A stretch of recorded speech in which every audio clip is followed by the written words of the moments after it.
বিচিত্র প্রাণী। অধিক থেকে অধিকতর ধন লাভ করার চেষ্টায় নিজের শরীরকে নষ্ট করে ফেলেন, নিজের শক্তি হারিয়ে ফেলেন, নিজের সামর্থ্য হারিয়ে ফেলেন। আর যে ধন লাভ করেন সেটা কোথায় যায়? সেই শক্তি, সেই সামর্থ্যকে আবার ফিরে পাওয়ার জন্য। আর কিছু মানুষ জীবন এমনভাবে যাপন করেন যেন তা কখনোই শেষ হবে না, কিন্তু শেষ তো সবারই হবে। আর যখনই শেষটা কাছে চলে আসে তখন মানুষ এটা বুঝতে পারেন যে সে জীবনকে উপভোগ করেননি। তার কারণটা কি? লালসা। এই লালসা জন্ম দেয় লোভকে, আর এই লোভ জন্ম দেয় আপনারই বিনাশকে। সেই জন্য আজ আপনার কাছে যা কিছু আছে, যেমনটা আছে তার সাথে জীবন যাপন করুন, পূর্ণরূপে যাপন করুন। আপনার কাছে যতই ধন, শক্তি, মান থাকুক, তা সবার মধ্যে ভাগ করতে শিখুন। ভাগ করলে ভালোবাসা বাড়ে, আর এই ভালোবাসা দ্বারা জীবন আরো সুখময় হয়ে ওঠে। তাহলে আসুন আর আমার সাথে ভালোবেসে বলুন, রাধা রাধা। মন। জীবনে যখনই কোনো বস্তু বা সুখ স্বাচ্ছন্দ্য অধিক মাত্রায় আপনার কাছে চলে আসে, তখন নিজেকে শ্রেষ্ঠ মনে করার একটা প্রবণতা দেখা যায়, যা হয় আত্মবিশ্বাসে পরিণত হয়, নয়তো অহংকারে। এবার আত্মবিশ্বাস আর অহংকারের মধ্যে অনেক বড় পার্থক্য রয়েছে। আমি এটা করতে পারি, আমি ওটাও করতে পারি, এ হলো আত্মবিশ্বাস। শুধুমাত্র আমি এটা করতে পারি, শুধুমাত্র আমি ওটাও করতে পারি, আমি হলাম সর্বশ্রেষ্ঠ, এটা হলো অহংকার। এবার এই অহংকার, এর ধ্বনি অনেক দূর প্রবাহিত হয়, আর এর প্রহার সর্বপ্রথম আপনাকে বিপর্যস্ত করে। এবার এই অহংকার, এর বিপরীত শব্দ হলো বিনয়, অর্থাৎ নিজের ঊর্ধ্বে উঠে অন্যের বিষয় ভাবনা চিন্তা করা, সংসারের বিষয় ভাবা। এই বিনয়ী হবার চেষ্টা করুন, একের থেকে অনেক হওয়ার চেষ্টা করুন এবং একসাথে থাকার চেষ্টা করুন। নিশ্চিত রূপেই আপনি বিকাশের কারণ হবেন। মত্ততা থেকে নিজেকে দূরে রাখুন, অহংকার থেকে নিজেকে দূরে রাখুন। এই মন প্রসন্ন হয়ে বলবে, রাধা রাধা। জীবনে যখন কোনো ব্যক্তি নিজের লক্ষ্য প্রাপ্তির জন্য নিরন্তর পরিশ্রম করতে থাকেন, চেষ্টা করতে থাকেন, তখন তিনি কষ্ট অনুভব করেন, কখনো শারীরিক কষ্ট, কখনো মানসিক কষ্ট। এবার উনি এটা ভাবতে থাকেন যে আমি কি উচিত করছি নাকি অনুচিত করছি। কারণ অন্যদিকে এমন একজন ব্যক্তিও আছেন যিনি একদমই পরিশ্রম, চেষ্টা করছেন না। তিনি মদিরা পান করেন, বিলাসিতায় জীবন কাটান, অলস প্রকৃতির হয়ে ওঠেন, নিদ্রাতে বিলীন হয়ে থাকেন আর ভাবেন যে তিনি সুখ লাভ করছেন। কিন্তু এরকম কেন হয়? কারণ যখন আমরা সৎ পথে থাকি, উচিত পথে চলি, লক্ষ্য প্রাপ্ত করার জন্য চেষ্টা করতে থাকি, তখন আমাদের ভেতরে থাকা নেতিবাচক শক্তি এবং পাপ এই দেহকে ত্যাগ করে দেয়। আর এই অনুভূতিটাই আমাদের দুঃখের অনুভূতি দেয়, কষ্ট দেয়। এবার সেখানে যদি আমরা কুপথে চলি, অনুচিত পথে চলতে থাকি, তাহলে আমাদের ভেতরে থাকা পুণ্য এবং ধনাত্মক শক্তি আমাদের দেহ ত্যাগ করে দেয়। আর এই অনুভূতির কারণেই আমরা সুখ অনুভব করি। কিন্তু কখনো ভাববেন যে এই সুখ বেশি সময় পর্যন্ত থাকে না। সেই জন্য সবসময় মনে রাখবেন, যদি আপনি জানেন যে এটাই আপনার লক্ষ্য, এটাই উচিত পথ, শুভ পথ, তাতে নিরন্তরভাবে এগিয়ে যেতে চেষ্টা করতে থাকুন। এই কষ্ট আপনাকে সুখের পরাকাষ্ঠায় কখন পৌঁছে দেবে তা আপনি জানতেই পারবেন না। আসুন আমার সাথে ভালোবেসে বলুন, রাধা রাধা।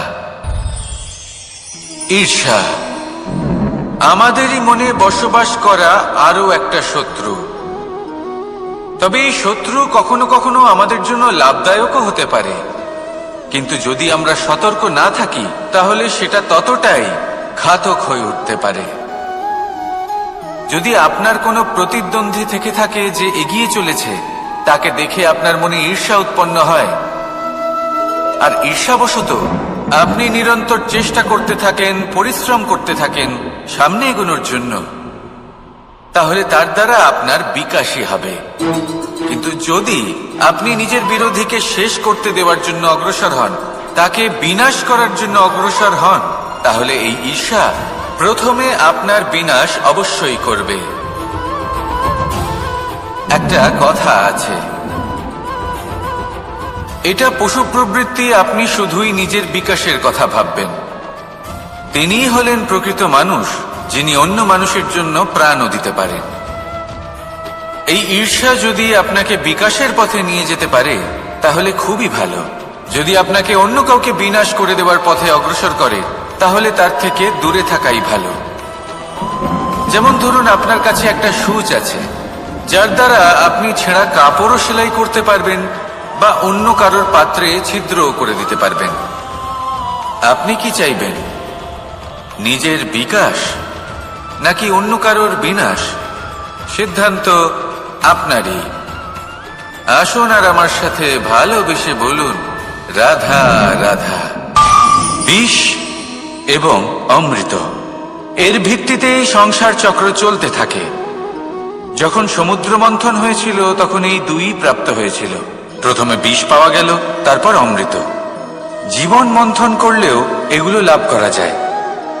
এবার এই যে বিষ, তা হলো অমৃতের থেকে অনেক বেশি শক্তিশালী এবং সেই জন্যই অনেক বেশি ঘাতকও। এবার বোঝার চেষ্টা করি এই বিষ আসলে কি।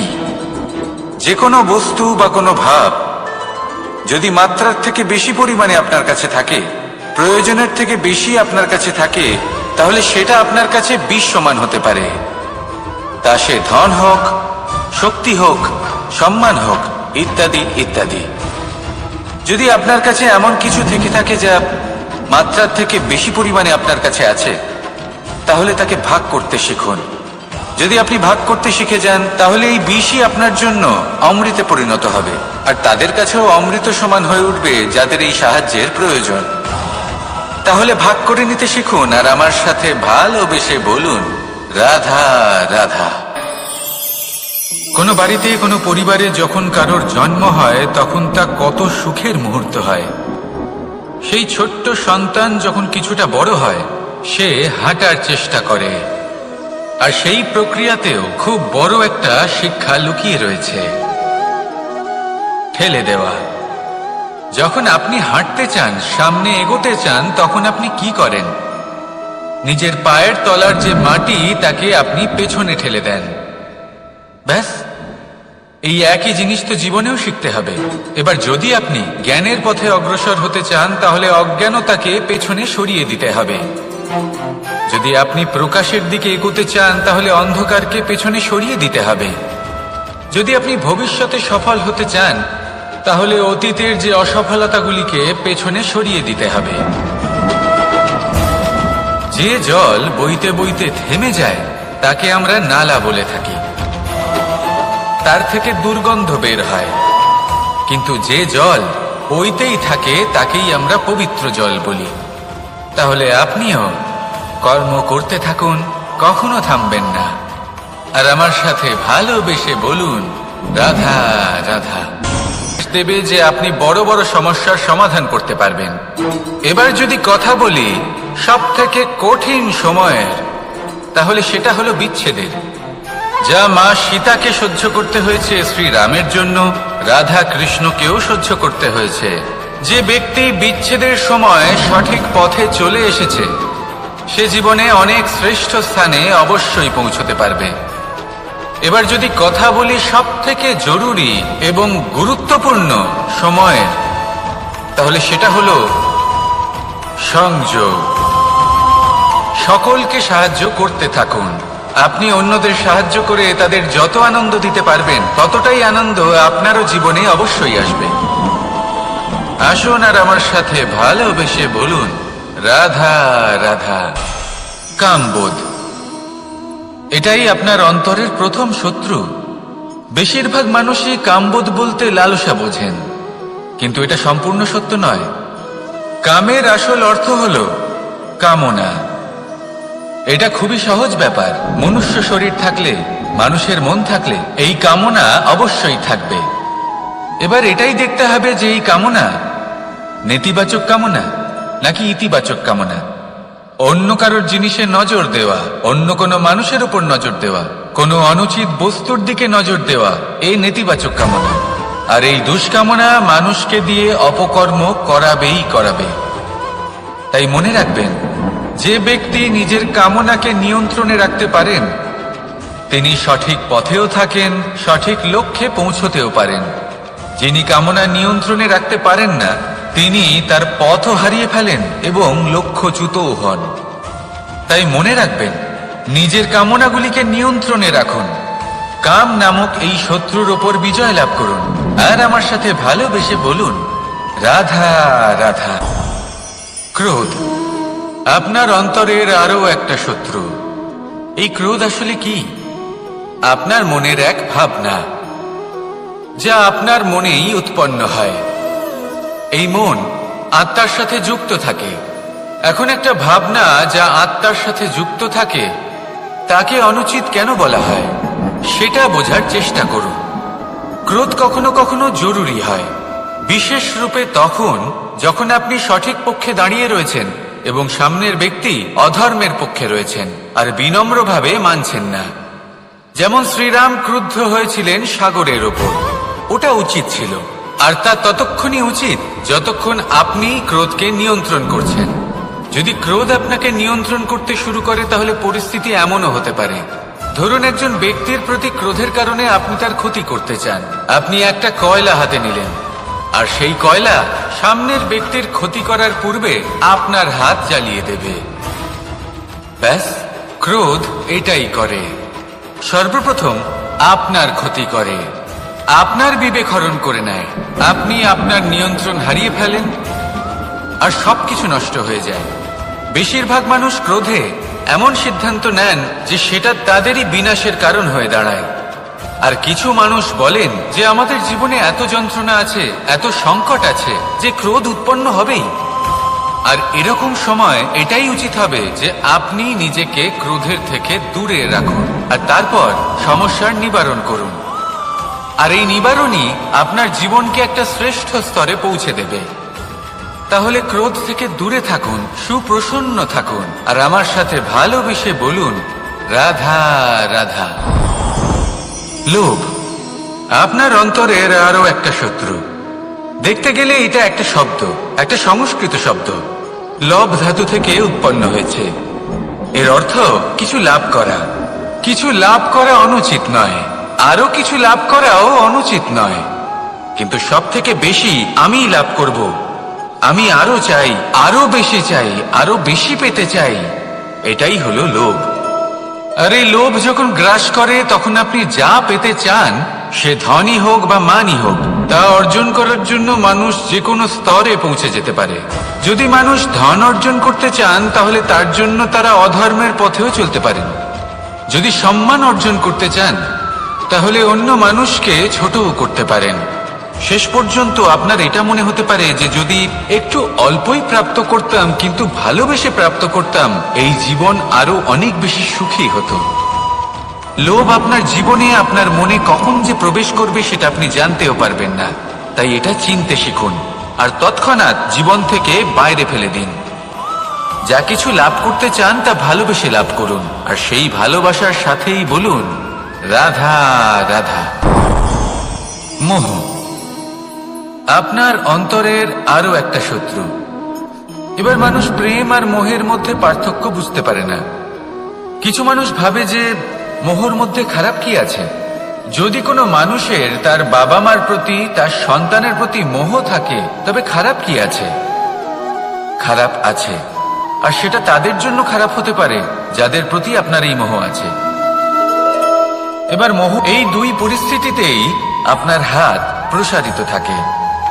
মোহের ক্ষেত্রে কোনো বস্তু বা কোনো ব্যক্তিকে লাভ করার জন্য, আর প্রেমে শুধুই প্রদান করার জন্য। মোহর বশে আপনার পায়ে বাঁধন পড়ে যেতে পারে। যদি মাতা পিতার তার সন্তানের প্রতি মোহ থাকে তাহলে তারা তাদের সন্তানকে কখনো দুঃখে, চিন্তায়, যন্ত্রণায় দেখতেই পারবে না। সেই জন্য তারা সন্তানকে বেঁধে রাখতে চান একটা সুরক্ষিত ক্ষেত্রে, যেখান থেকে না তারা সংসারকে দেখতে পায়, না পরখ করতে পারে, না কিছু শিখতে পারে, না বিকট পরিস্থিতির সম্মুখীন হতে পারে। ঠিক যে কারণে তারা দুর্বল হয়ে পড়ে, অজ্ঞানী হয়ে ওঠে। তাদের বিকাশ সেখানেই স্তব্ধ হয়ে যায়। আর সেখানে প্রেম শুধুমাত্র বিকাশের পথে নিয়ে যায়। মা বাবা যদি সন্তানকে ভালোবাসেন তাহলে তাকে ছেড়ে দেন যে যাও সংসারকে দেখো, পরখ করো আর শেখো।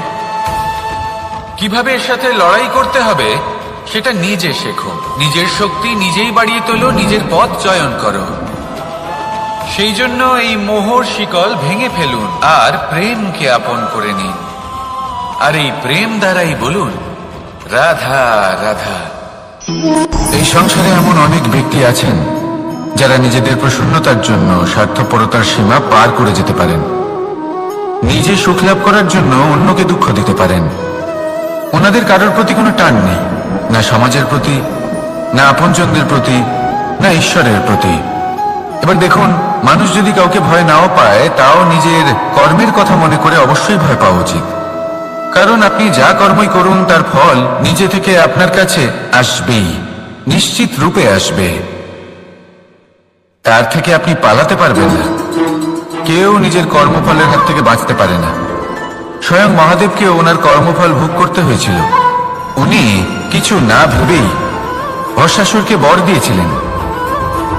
তার পরিণাম স্বরূপ যেটা হলো যে ওই ভস্মাসুর, যাকে মহাদেব বরদান করেছিলেন, তার হাত থেকে নিজের প্রাণ বাঁচিয়ে ওনাকে পালাতে হলো। এই সংসারে এমন কেউ নেই যে নিজের কর্মফলের হাত থেকে বাঁচতে পারে। সবসময় এটা ভেবে দেখুন যে কর্মটা আপনি করছেন সেটা শ্রেষ্ঠ কিনা। এমন কর্ম করুন যেটা আপনাকে জীবনে এগিয়ে নিয়ে যাবে। নিজেকে সৎ পথে রাখুন, কিন্তু এটাও সুনিশ্চিত করুন যে জীবনে যে কর্ম আপনি করছেন তাতে অন্য ব্যক্তির উপর কি প্রভাব পড়ছে, তাতে উনি দুঃখ পাচ্ছেন না তো। যদি আপনি যা করছেন তাতে সবার মঙ্গল হয়ে থাকে, তাহলে আপনার কাউকে ভয় পাওয়ার কোনো প্রয়োজন নেই। না কালকে ভয় পাবেন, না মহাকালকে। আসুন আমার সাথে ভালোবেসে বলুন রাধা রাধা। জীবনে যখনই আমরা কোনো বিশেষ মানুষের সাথে পরিচিত হই, তখন তার ব্যক্তিত্বের বিষয়ে আমাদের একটি নিজস্ব দৃষ্টিভঙ্গি তৈরি হয়। তা সে ভালো হোক বা মন্দ, আমরা নিজেদের দৃষ্টিভঙ্গি, নিজেদের ধারণা বানিয়ে ফেলি। কিন্তু আপনি কি নিশ্চিত রূপে বলতে পারেন যে এই যে আপনার দৃষ্টিভঙ্গি, সেটাই সেই ব্যক্তির পূর্ণ সত্য? সেই ব্যক্তি সত্যিই সেরকমই? বোঝার জন্য আপনাকে সেই ব্যক্তির কাছাকাছি থাকতে হবে। তিনি কতটা অহংকারী বা কতটা সজ্জন সেটা বোঝার জন্য আপনাকে সেই ব্যক্তিকে সম্মান দিয়ে দেখতে হবে। সেই ব্যক্তি কতটা লোভী বা কতটা সরল সেটা বোঝার জন্য তাকে ধন দিয়ে দেখতে হবে। সেই ব্যক্তির কতগুলো খারাপ গুণ আছে সেটা বোঝার জন্য সেই ব্যক্তিকে স্বাধীনতা দিয়ে দেখতে হবে। তবেই তাকে আপনি বুঝতে পারবেন। যে কোনো মানুষকে বোঝা, তার ব্যক্তিত্ব বুঝে ওঠা এতটা সহজ কাজ নয়। যতক্ষণ কোনো ব্যক্তির ব্যক্তিত্ব সম্পর্কে স্পষ্ট ধারণা না হয়, ততক্ষণ সেই ব্যক্তির সাথে সম্পর্কে অগ্রসর হওয়া উচিত হবে না। আসুন আমার সাথে ভালোবেসে বলুন রাধা রাধা। এই সংসারের দুটি সব থেকে শক্তিশালী শব্দ হল নীরবতা এবং প্রসন্নতা। এই দুটি সব থেকে বেশি কঠিনও। এবার আপনি বলবেন এতে কঠিনের কি আছে? না, ক্ষেত্র বিশেষে নিজে নীরব থাকা হলো অত্যন্ত কঠিন। আর তার থেকেও বেশি কঠিন হলো বিকট পরিস্থিতিতে নিজেকে প্রসন্ন রাখা। কিন্তু যদি আপনি এটা শিখে যান, তাহলে এই নীরবতাই আপনাকে জীবনে অনেক বড় বড় সমস্যার হাত থেকে বাঁচাবে। এই প্রসন্নতা আপনাকে বিকটতর পরিস্থিতি থেকে বেরিয়ে আসতে শক্তি যোগাবে। তাই এই গুণ আত্মসাৎ করুন আর আমার সাথে ভালোবেসে বলুন রাধা রাধা। আমরা সবাই জীবনে কামনা করি। কেউ ধন সম্পত্তির কামনা করি, কেউ ভালোবাসার, কেউ বন্ধুদের, কেউ নাম খ্যাতি আদি ইত্যাদি। এগুলো লাভ করার জন্য আমরা চেষ্টা করতে থাকি, পরিশ্রম করতে থাকি। কিছু সময় পরে অর্জনও করে ফেলি, কিন্তু সবকিছু অর্জন করার কিছু সময় পরে এরা রুষ্ট হয়ে যান, আমাদের থেকে দূরে চলে যান বা আমাদের থেকে কেড়ে নেওয়া হয়। এমনটা কেন হয়? এমনটা এই কারণে হয় কারণ মানুষের একটা দুর্বলতা আছে। কোনো কিছুই অর্জন করার পরে আস্তে আস্তে সে তার মূল্য, তার গুরুত্ব ভুলে যায়, তার জন্য চেষ্টা করা ছেড়ে দেয়। আর এটাই হলো সব থেকে বড় সমস্যা। ঠিক যেমন কোনো ব্যক্তি যিনি ধন অর্জন করতে চান তার জন্য কঠিন পরিশ্রম করেন, হয়তো ধন অর্জন করেও ফেলেন, তারপর আস্তে আস্তে ওই ধনের মূল্য ভুলে যান, উচিতভাবে তা প্রয়োগ করেন না, আস্তে আস্তে তার ধন তার সঙ্গ ত্যাগ করে দেয়, সমস্ত পরিশ্রম ব্যর্থ হয়ে যায়। সেই জন্য মনে রাখবেন, এই সংসারে কিছু অর্জন করা অত্যন্ত কঠিন ব্যাপার, কিন্তু তার থেকেও বেশি কঠিন হলো সেটা নিজের সাথে ধরে রাখা। তাই জীবনে যখনই আপনি কিছু অর্জন করবেন তার গুরুত্বটা বুঝুন, আর তারপরে সময় সময় তার মূল্য নিজেকে স্মরণ করাতে থাকুন। কৃতজ্ঞ থাকুন যে আপনার পরিশ্রম আপনাকে এই ফল দান করেছে, আর চিরকাল পরিশ্রম করুন, তবেই আপনি যেটা লাভ করেছেন সেটা আপনার কাছে থেকে যাবে। আসুন আর আমার সাথে ভালোবেসে বলুন, রাধা রাধা। এই সংসারে আপনার সব থেকে বড় বন্ধু কে? কেউ বলবেন ছোটবেলার বন্ধুরা, কেউ বলবেন মাতা পিতা, কেউ বলবেন ঈশ্বর। এবারে বলুন যে এই সংসারে আপনার সব থেকে বড় শত্রু কে?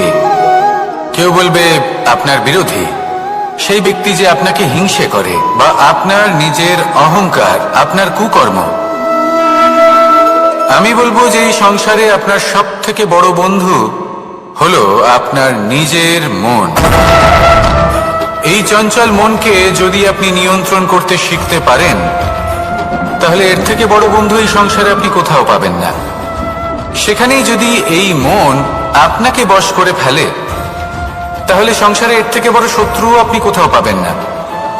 সেই জন্য এই সংসারকে নিয়ন্ত্রণ করার চেষ্টা ত্যাগ করুন। প্রথমে এই মনকে নিয়ন্ত্রণ করতে শিখে যান, তাহলে এই জীবন নিজে থেকেই সাফল্যের পথে অগ্রসর হবে। আর তখন এই মন প্রসন্ন হয়ে বলবে, রাধা রাধা। এই সংসারে যদি আপনি শুভ কিছু অর্জন করতে চান, তাহলে দুটি পথ আছে। প্রথম হলো ধর্ম, আর দ্বিতীয় হলো কর্ম। কিছু ব্যক্তি এমন কথাও বলেন যে আমরা তো ধর্মের পথেই অগ্রসর ছিলাম, আমরা তো লক্ষ্য প্রাপ্ত করতে পারলাম না, বরং আমাদের নিন্দা হলো। এবার এরকমটা ঠিক কেন হয়?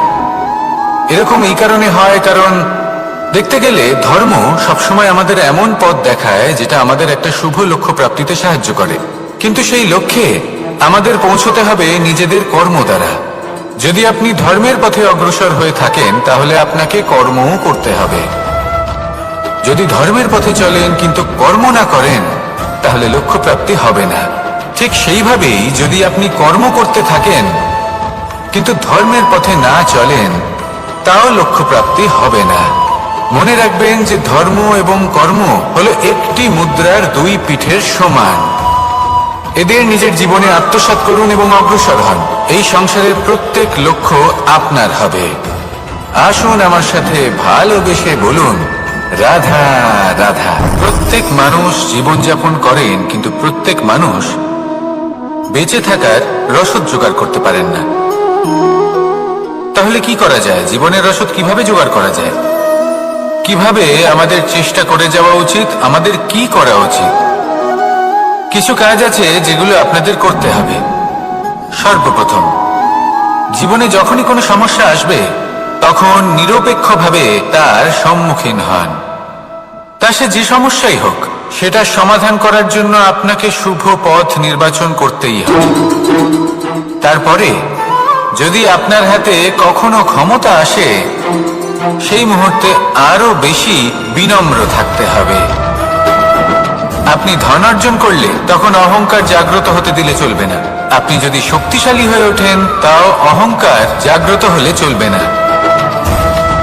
জীবনে যখনই ক্রোধ হবে, তখন নিজেকে নিয়ন্ত্রণ করুন, আর ভেবে দেখুন যে যদি এই মুহূর্তে আপনি ক্রোধ দেখান, তাহলে তার পরিণাম কি হবে। এর ফলে কি কিছু শুভ ঘটনা ঘটবে নাকি অশুভ কিছু ঘটবে? শুধু এই কটা কাজ নিজেদের জীবনে আত্মসাৎ করুন, জীবন যাপন অত্যন্ত সহজ হয়ে যাবে। আসুন আমার সাথে ভালোবেসে বলুন, রাধা। মানুষ বড়ই বিচিত্র প্রাণী। অধিক থেকে অধিকতর ধন লাভ করার চেষ্টায় নিজের শরীরকে নষ্ট করে ফেলেন, নিজের শক্তি হারিয়ে ফেলেন, নিজের সামর্থ্য হারিয়ে ফেলেন।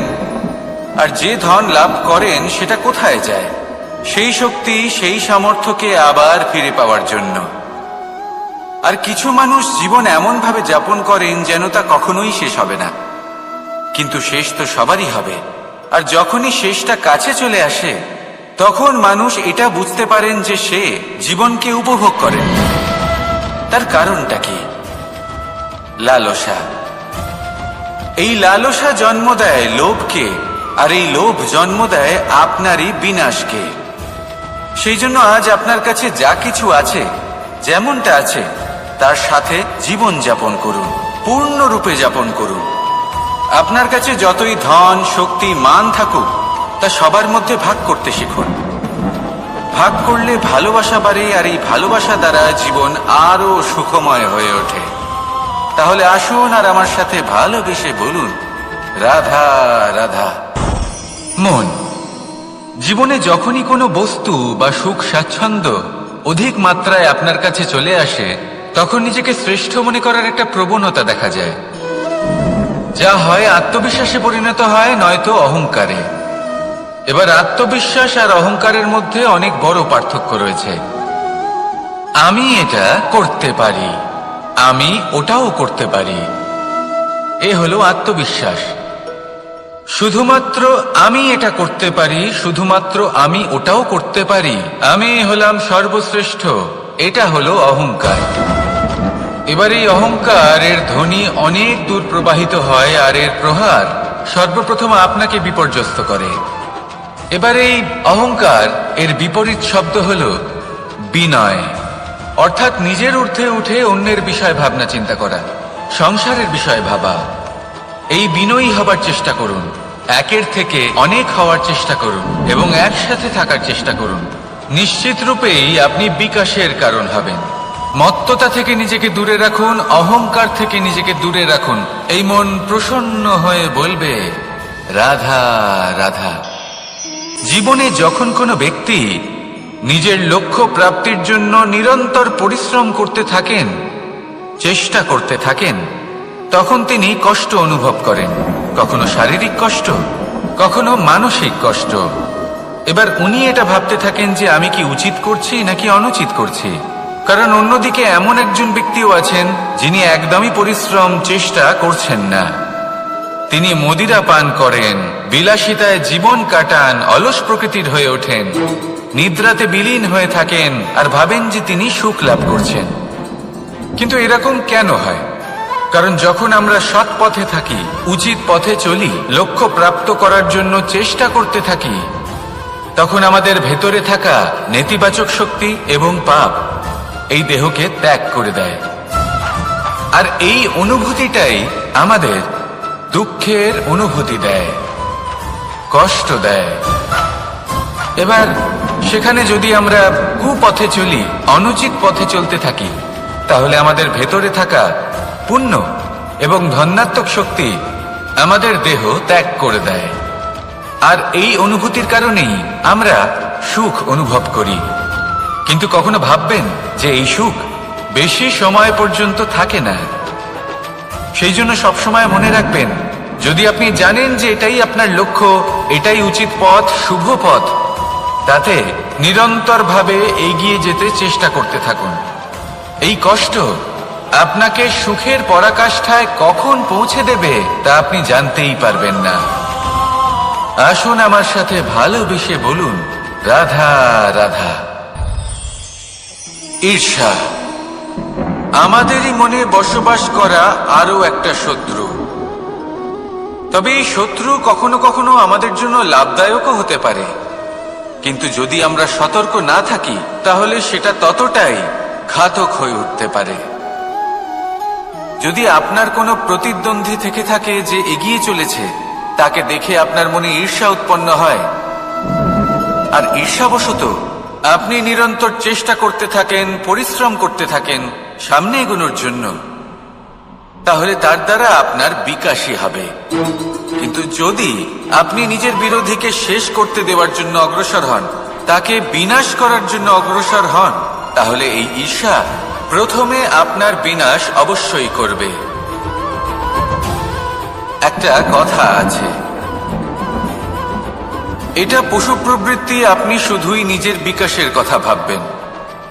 তিনিই হলেন প্রকৃত মানুষ, যিনি অন্য মানুষের জন্য প্রাণও দিতে পারেন। এই ঈর্ষা যদি আপনাকে বিকাশের পথে নিয়ে যেতে পারে তাহলে খুবই ভালো। যদি আপনাকে অন্য কাউকে বিনাশ করে দেওয়ার পথে অগ্রসর করে তাহলে তার থেকে দূরে থাকাই ভালো। যেমন ধরুন, আপনার কাছে একটা সুচ আছে যার দ্বারা আপনি ছেঁড়া কাপড়ও সেলাই করতে পারবেন বা অন্য কারোর পাত্রে ছিদ্রও করে দিতে পারবেন। আপনি কি চাইবেন, নিজের বিকাশ নাকি অন্য কারোর বিনাশ? সিদ্ধান্ত আপনারই। আসুন আর আমার সাথে ভালোবেসে বলুন, রাধা রাধা। বিষ এবং অমৃত, এর ভিত্তিতেই সংসার চক্র চলতে থাকে। যখন সমুদ্র মন্থন হয়েছিল তখন এই দুই প্রাপ্ত হয়েছিল। প্রথমে বিষ পাওয়া গেল, তারপর অমৃত। জীবন মন্থন করলেও এগুলো লাভ করা যায়। এবার এই যে বিষ, তা হলো অমৃতের থেকে অনেক বেশি শক্তিশালী এবং সেই জন্যই অনেক বেশি ঘাতকও। এবার বোঝার চেষ্টা করি এই বিষ আসলে কি। যে কোনো বস্তু বা কোনো ভাব যদি মাত্রার থেকে বেশি পরিমাণে আপনার কাছে থাকে, প্রয়োজনের থেকে বেশি আপনার কাছে থাকে, তাহলে সেটা আপনার কাছে বিষ সমান হতে পারে। তা সে ধন হোক, শক্তি হোক, সম্মান হোক, ইত্যাদি ইত্যাদি। যদি আপনার কাছে এমন কিছু থেকে থাকে যা মাত্রার থেকে বেশি পরিমাণে আপনার কাছে আছে, তাহলে তাকে ভাগ করতে শিখুন। যদি আপনি ভাগ করতে শিখে যান তাহলে এই বিষই আপনার জন্য অমৃতে পরিণত হবে, আর তাদের কাছেও অমৃত সমান হয়ে উঠবে যাদের এই সাহায্যের প্রয়োজন। তাহলে ভাগ করে নিতে শিখুন আর আমার সাথে ভালোবেসে বলুন, রাধা রাধা। কোনো বাড়িতে, কোনো পরিবারে যখন কারোর জন্ম হয় তখন তা কত সুখের মুহূর্ত হয়। সেই ছোট্ট সন্তান যখন কিছুটা বড় হয়, সে হাঁটার চেষ্টা করে, আর সেই প্রক্রিয়াতেও খুব বড় একটা শিক্ষা লুকিয়ে রয়েছে, ঠেলে দেওয়া। যখন আপনি হাঁটতে চান, সামনে এগোতে চান, তখন আপনি কি করেন? নিজের পায়ের তলার যে মাটি তাকে আপনি পেছনে ঠেলে দেন। ব্যাস, এই একই জিনিস তো জীবনেও শিখতে হবে। এবার যদি আপনি জ্ঞানের পথে অগ্রসর হতে চান তাহলে অজ্ঞানতাকে পেছনে সরিয়ে দিতে হবে। যদি আপনি প্রকাশের দিকে এগোতে চান তাহলে অন্ধকারকে পেছনে সরিয়ে দিতে হবে। যদি আপনি ভবিষ্যতে সফল হতে চান তাহলে অতীতের যে অসফলতাগুলিকে পেছনে সরিয়ে দিতে হবে। যে জল বইতে বইতে থেমে যায় তাকে আমরা নালা বলে থাকি, তার থেকে দুর্গন্ধ বের হয়। কিন্তু যে জল বইতেই থাকে তাকেই আমরা পবিত্র জল বলি। তাহলে আপনিও কর্ম করতে থাকুন, কখনো থামবেন না, আর আমার সাথে ভালোবেসে বলুন, রাধা রাধা। যোগাসন। যোগাসনে আসন অত্যন্ত গুরুত্বপূর্ণ। এবার আমি বলবো সবথেকে শ্রেষ্ঠ আসন কোনটি। আশ্বাস। নিজেকে আশ্বস্ত করতে থাকুন যে আমি আছি, সব ঠিক হবে, যা হচ্ছে ভালোর জন্য হচ্ছে। এই আশ্বাস আপনাকে জীবনে এমন ধনাত্মক বিশ্বাস দেবে যে আপনি বড় বড় সমস্যার সমাধান করতে পারবেন। এবার যদি কথা বলি সবথেকে কঠিন সময়ের, তাহলে সেটা হলো বিচ্ছেদের।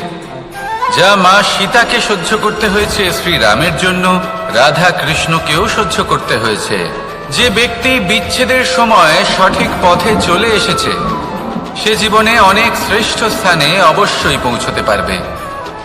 এবার যদি কথা বলি সবথেকে জরুরি এবং গুরুত্বপূর্ণ সময়ের, তাহলে সেটা হলো সংযোগ। সকলকে সাহায্য করতে থাকুন, আপনি অন্যদের সাহায্য করে তাদের যত আনন্দ দিতে পারবেন ততটাই আনন্দ আপনারও জীবনে অবশ্যই আসবে। আসুন আর আমার সাথে ভালোবেসে বলুন, রাধা রাধা। কামবোধ, এটাই আপনার অন্তরের প্রথম শত্রু। বেশিরভাগ মানুষই কামবোধ বলতে লালসা বোঝেন, কিন্তু এটা সম্পূর্ণ সত্য নয়। কামের আসল অর্থ হল কামনা। এটা খুবই সহজ ব্যাপার। মনুষ্য শরীর থাকলে, মানুষের মন থাকলে এই কামনা অবশ্যই থাকবে। এবার এটাই দেখতে হবে যে এই কামনা নেতিবাচক কামনা নাকি ইতিবাচক কামনা। অন্য কারোর জিনিসে নজর দেওয়া, অন্য কোনো মানুষের উপর নজর দেওয়া, কোনো অনুচিত বস্তুর দিকে নজর দেওয়া, এই নেতিবাচক কামনা। আর এই দুষ্কামনা মানুষকে দিয়ে অপকর্ম করাবেই করাবে। তাই মনে রাখবেন, যে ব্যক্তি নিজের কামনাকে নিয়ন্ত্রণে রাখতে পারেন তিনি সঠিক পথেও থাকেন, সঠিক লক্ষ্যে পৌঁছতেও পারেন। যিনি কামনা নিয়ন্ত্রণে রাখতে পারেন না তিনি তার পথও হারিয়ে ফেলেন এবং লক্ষ্যচ্যুতও হন। তাই মনে রাখবেন, নিজের কামনাগুলিকে নিয়ন্ত্রণে রাখুন। কাম নামক এই শত্রুর ওপর বিজয় লাভ করুন।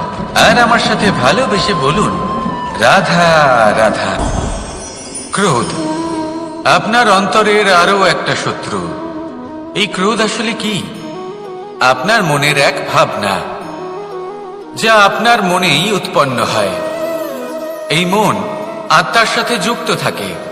এখন একটা ভাবনা যা আত্মার সাথে যুক্ত থাকে তাকে অনুচিত কেন বলা হয় সেটা বোঝার চেষ্টা করুন।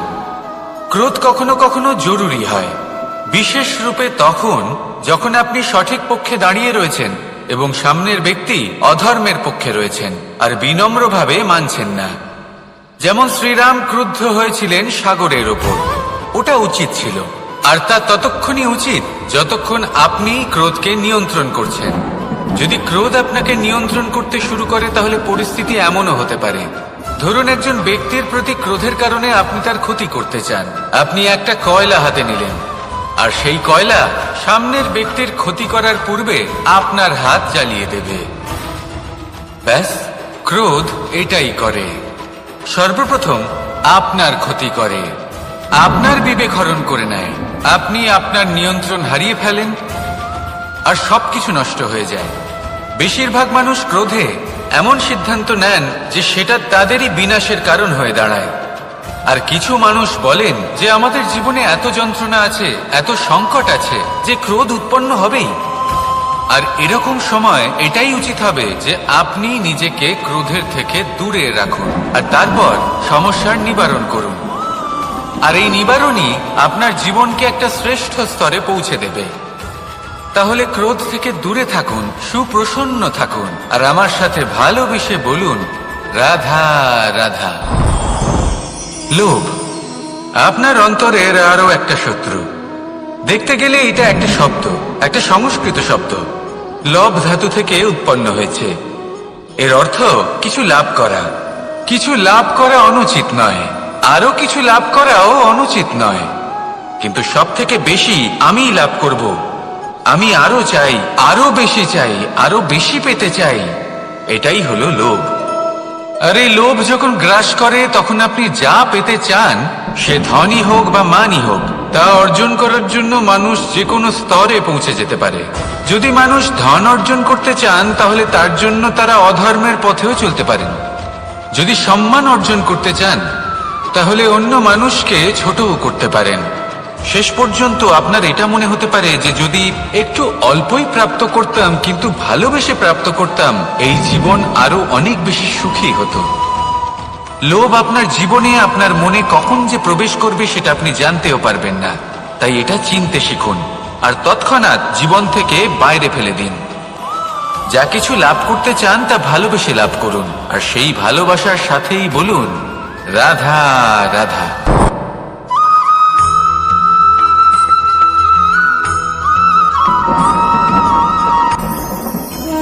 ভোজন, এবার ভোজন সংগ্রহ করার জন্য মানুষ কি না করেন, সব সময় চেষ্টা করতে থাকেন। ফসল উৎপাদনের জন্য অনেক পরিশ্রম করতে থাকেন, কিন্তু অনেক সময় অনেক পরিশ্রম করার পরেও ফসল ভালো উৎপাদন হয় না। এর কারণ কি? কারণ হলো এটাই যে আপনি পরিশ্রম হয়তো অনেক করেছেন, কিন্তু আপনার নজর তো সেই বীজের দিকে ছিলই না যে আপনি রোপণ করেছেন। সেই জন্য সব সময় কোনো বীজ রোপণ করার আগে তাকে পরখ করে দেখুন, তা অত্যন্ত আবশ্যক। আর সেইভাবেই